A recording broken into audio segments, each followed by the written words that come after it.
Aloha, everyone, and welcome to Chesapeake Movies and More. If you've seen my previous videos going under the title of Chesapeake Movie Thoughts, well, we're going to be doing kind of the same thing, but we're having a fresh start here. Moving forward, we are going to be doing Chesapeake Movies and More. It's just a little format change. Movies will be the primary focus of my videos, but Movies and More allows me some freedom to talk about some other things that might interest me in the entertainment field. Not just movies, but TV, video games, theme parks, music, things that are maybe not always directly related to music. I'm just lifting some self-imposed restrictions that I have placed on myself where I felt like I had to talk about something related to movies. If it was not a movie specifically, it had to tie in somehow. And sometimes I just want to talk about other things that interest me in the entertainment field, and I felt like it was time to make that change, have that freedom to talk about more than just movies, and that's what Chesapeake Movies and More will be. So, welcome to episode 1 of Chesapeake Movies and More. So, I will be talking about a movie this time. I just went out yesterday to see Frozen 2. Okay, so Frozen 2.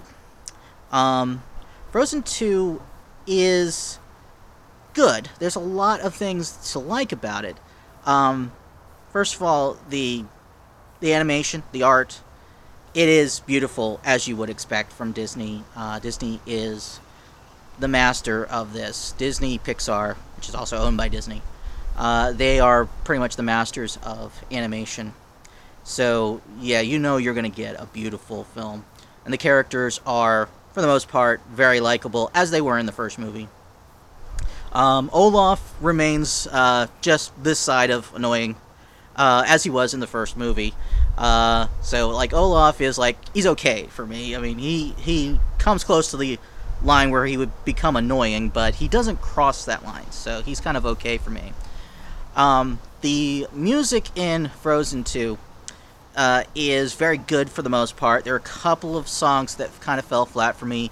Olaf's song, he has a song that he sings, which was kind of like Olaf himself. It was kind of just this side of annoying, so it didn't cross that line, so it's just okay for me.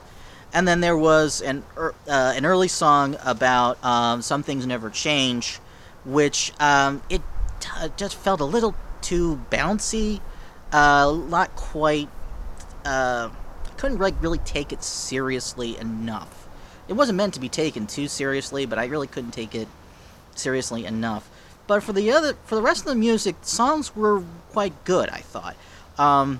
We are kind of in an era now where Disney does their animated musicals in a very popular music style. The songs are done in a very popular music style, which is a change from the Renaissance era, which is kind of my favorite era of Disney animation, in which it was generally a very Broadway style. You might mix in some gospel sounds or some calypso sounds. I'm thinking like Hercules or Little Mermaid, but overall it would maintain this kind of just Broadway feel, just like maybe a little bit of other genres influencing it. But here it all feels very much like popular music of some kind.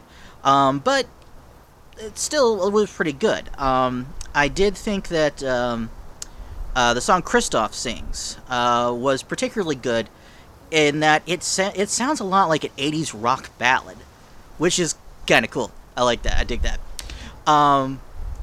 But I do have to say that there is something really big about Frozen 2 that bothers me a lot.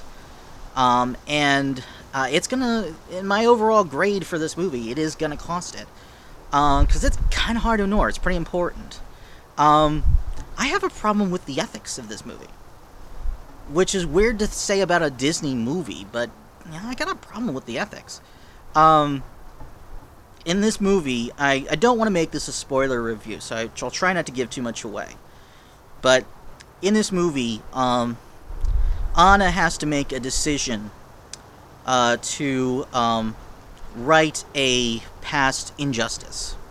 However, the act that has to be taken in order to right this past injustice will then cause a brand new injustice to a lot of innocent people.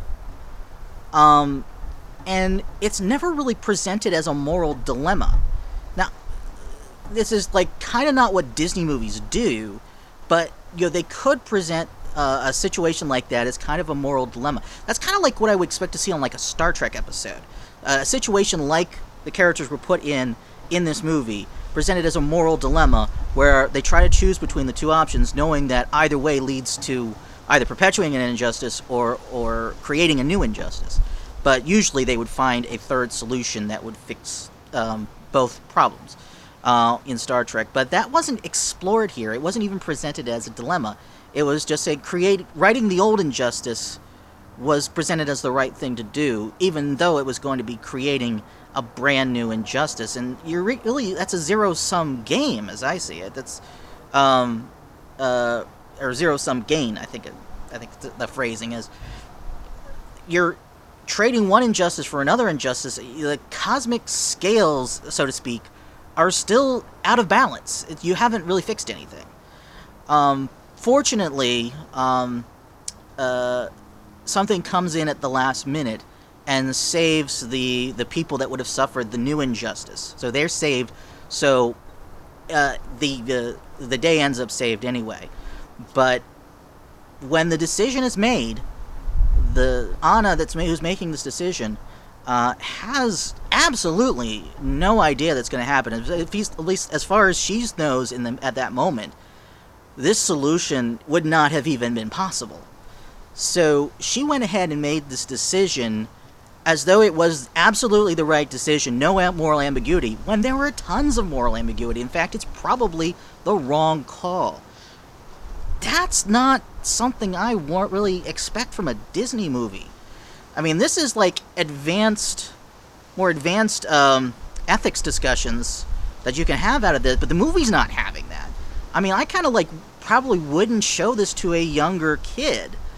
I would probably maybe show it to a little bit older kid who you can maybe have a discussion about the moral dilemma. Someone who's more older and more mature and is able to kind of grasp more of the nuances of morality and ethics, and you could talk to them about this moral dilemma that the movie doesn't address. So this is a big problem for me. This is a big shortcoming in the film. The rest of the movie is great, really.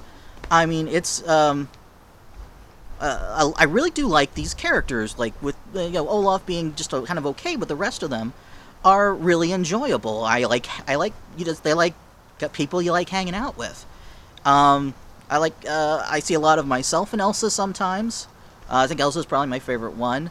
Anna's just kind of bubbly and fun to be around. Kristoff is just kind of this offbeat kind of guy. He talks for his reindeer, so it's kind of fun. So yeah, I do like these characters. It's just this one big thing is dragging it down. So I'm gonna give it a letter grade. That's how I'm gonna grade my what I review. I'm gonna give it a letter grade. I think the movie would have overall earned a B. I mean, it's not blow you away perfect, but it is kind of well above average. It's top-notch kind of stuff. But there's one big problem that the movie never addresses. It's going to knock it down a full letter grade in my book. So overall, in the end, Frozen 2 gets a C. It's a C movie, and I really wish I could have given it a higher grade. But yeah, I mean, it tripped up on something pretty big in my book.